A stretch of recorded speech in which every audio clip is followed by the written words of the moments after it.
ಶ್ರೀ ವಿಶ್ವಾವಸುನಾಮ ಸಂವತ್ಸರ ದಕ್ಷಿಣಾಯಣ ಶರದ್ ಋತು ಕಾರ್ತಿಕ ಮಾಸ ಶುಕ್ಲ ಪಕ್ಷವಾಗಿದೆ. ಈ ದಿವಸ ಮಂಗಳವಾರವಾಗಿರ್ತಕ್ಕಂಥದ್ದು. ಸಪ್ತಮಿ ತಿಥಿ ಪೂರ್ವಾಷಾಢ ನಕ್ಷತ್ರ. ಈ ದಿವಸ ಮಂಗಳವಾರವಾಗಿದೆ, ಸಪ್ತಮಿಯೂ ಕೂಡಿದೆ. ಸಪ್ತಮಿ ತಿಥಿ ಮಟ್ಟಿಗೆ ತುಂಬ ಒಳ್ಳೆಯ ಉತ್ಕೃಷ್ಟವಾದ ತಿಥಿ ಅಂತ. ಮತ್ತು ಮಂಗಳವಾರ ಏನು ವರ್ಜ್ಯ ಮಾಡಬೇಕಾ? ಇಲ್ಲ, ಮಂಗಳವಾರ ಅದು. ಹೀಗಾಗಿ ಈ ದಿವಸ ಅಮ್ಮನವರ ಪ್ರಾರ್ಥನೆ, ಅಮ್ಮನವರ ಸನ್ನಿಧಾನದಲ್ಲಿ ನೋಡಿ, ನೀವು ಅಮ್ಮನವರ ಸನ್ನಿಧಾನಕ್ಕೆ ಹೋಗಿ ಒಂದು ಪ್ರಾರ್ಥನೆಯನ್ನು ಸಲ್ಲಿಸಿ ನೀವು ಯಾವುದೇ ಕೆಲಸ ಶುರು ಮಾಡಿ. ಈ ದಿವಸ ಕೆಲಸ ಪ್ರಾರಂಭ ಮಾಡಿ, ಅಥವಾ ಇನ್ಯಾವುದೋ ವಿಶೇಷ ಕೆಲಸಗಳನ್ನು ಈ ದಿವಸ ಮಾಡಬಹುದಂದರೆ ಮಾಡಿ. ಅಮ್ಮನವರ ಅನುಗ್ರಹ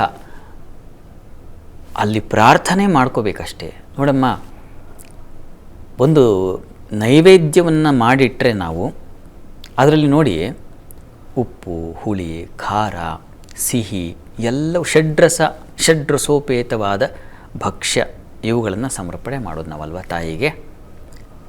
ವಿಶಿಷ್ಟವಾದ ಅಡುಗೆ ಮಾಡಿದಾಗ ಮೊದಲು ತಾಯಿಗೆ ನೈವೇದ್ಯ ಮಾಡ್ತೀವಿ. ಅದರಲ್ಲಿ ಏನೇ ಬರೀ ಸಿಹಿನೇ ಇರುತ್ತೆ? ಇಲ್ಲ. ಕಟುಕ, ಲವಣ, ತಿಕ್ತ, ಮಿಶ್ರಿತ, ಮಧುರ, ಆಮ್ಲೌಚ, ಕಷಾಯ ಇತ್ಯಪಿ ಅಂತ ಷಡ್ರಸಗಳು ಅಂತ ಕರೀತಾರೆ ಇದನ್ನು. ಅದೆಲ್ಲವೂ ಸೇರಿರುತ್ತೆ. ಒಂದು ಸಾರು ಮಾಡಿದ್ರೆ ಅದರಲ್ಲಿ ಖಾರ ಇರುತ್ತೆ, ಉಪ್ಪಿರುತ್ತೆ, ಹುಳಿ ಇರುತ್ತೆ, ಚಿಟಿಕೆ ಬೆಲ್ಲವೂ ಇರುತ್ತೆ, ಎಲ್ಲವೂ ಸೇರಿರುತ್ತೆ. ಅದರಲ್ಲಿ ವಿವಿಧ ಬಗೆಯ ರುಚಿಗಳ ಪಾಕ ಸೇರಿ ಒಂದು ವಿಶೇಷವಾದ ಅಡುಗೆ ಸಿದ್ಧವಾಗಿರುತ್ತೆ. ಅದನ್ನು ಸಮರ್ಪಣೆ ಮಾಡ್ತೀವಿ ತಾಯಿ ಹತ್ರ. ಹಾಗೆ ಅಮ್ಮ, ನಾನು ಕೂಡ, ನನಗೂ ಒಂದಲ್ಲ ಹಲವು ಗುಣಗಳಿಂದ ಸೇರಿಕೊಂಡು ನಾನು ಹೀಗೆ ಆಗ್ಬಿಟ್ಟಿದ್ದೀನಿ. ನನ್ನ ಬುದ್ಧಿ ಮನಸ್ಸುಗಳು ಹೇಗಿದ್ದಾವೆ ಅಂದರೆ ಕೇವಲ ಸಾತ್ವಿಕ ಅಂತಿದೆಯಾ? ಇಲ್ಲ, ನಿನಗೆ ಸಮರ್ಪಣೆ ಮಾಡಿದ ಅಡುಗೆ ಆಗಿದ್ದೀನಿ ನಾನೀಗ. ಖಾರಕ್ಕೆ ಖಾರ ಆಗಿದ್ದೀನಿ, ಬೆಲ್ಲಕ್ಕೆ ಬೆಲ್ಲ ಆಗಿದ್ದೀನಿ, ಉಪ್ಪಿಗೆ ಉಪ್ಪಾಗಿದ್ದೀನಿ, ಹುಳಿ ಆಗಿದ್ದೀನಿ, ಏನೇನೋ ಆಗಿ ಈ ಥರ ಆಗಿಬಿಟ್ಟಿದ್ದೀನಿ ನಾನು ಕೆಲಸ ಮಾಡಲಿಕ್ಕೆ ಹೊರಟಿದ್ದೀನಲ್ಲ, ಅದು ಹಾಗೇ ಇದೆ. ಅಲ್ಲಿ ಖಾರ ಇದೆ, ಜಗಳ ಇದೆ, ಏನೇನೋ ಇದೆ, ಎಲ್ಲ ಸೇರ್ಕೊಂಡ್ಬಿಟ್ಟಿದೆ. ಅದೆಲ್ಲ ಸೇರಿದ್ರೆ ತಾನೇ ಒಂದು ವಸ್ತುವಿಗೆ ಒಂದು ವಿಶೇಷ ಅಂತ ಅನಿಸೋದು, ಕಾರ್ಯ ಸಾಧನೆ ಆಗೋದು. ಹಾಗೆ ಬಂದು ನಿನ್ನ ಮುಂದೆ ನಿಂತಿದ್ದೀನಮ್ಮ. ಈ ದಿವಸ ಮಂಗಳವಾರದ ದಿವಸ.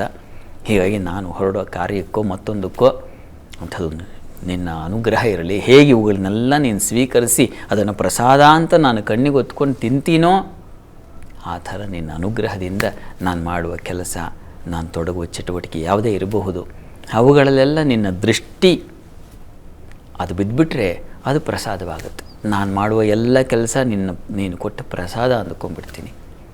ಆ ಥರ ಪ್ರಾರ್ಥನೆ ಮಾಡಿ ನೀವು ಕೆಲಸ ಕೈ ಹಾಕಿದ್ರೆ ಮಂಗಳವಾರ ಆಗಲಿ, ಶನಿವಾರ ಆಗಲಿ, ಯಾವ ವಾರ ಆದರೆ ಏನ್ರಿ, ಅಮ್ಮನವರ ದೃಷ್ಟಿ ನಮ್ಮ ಕೆಲಸಗಳಿಗೆ ಬಿದ್ದಿದೆ ಅಂದರೆ ಅದೆಲ್ಲ ಮಂಗಳವಾರವೇ. ಆ ಥರ ಪ್ರಯತ್ನ ಮಾಡಿ, ಒಳ್ಳೆಯದಾಗಲಿ.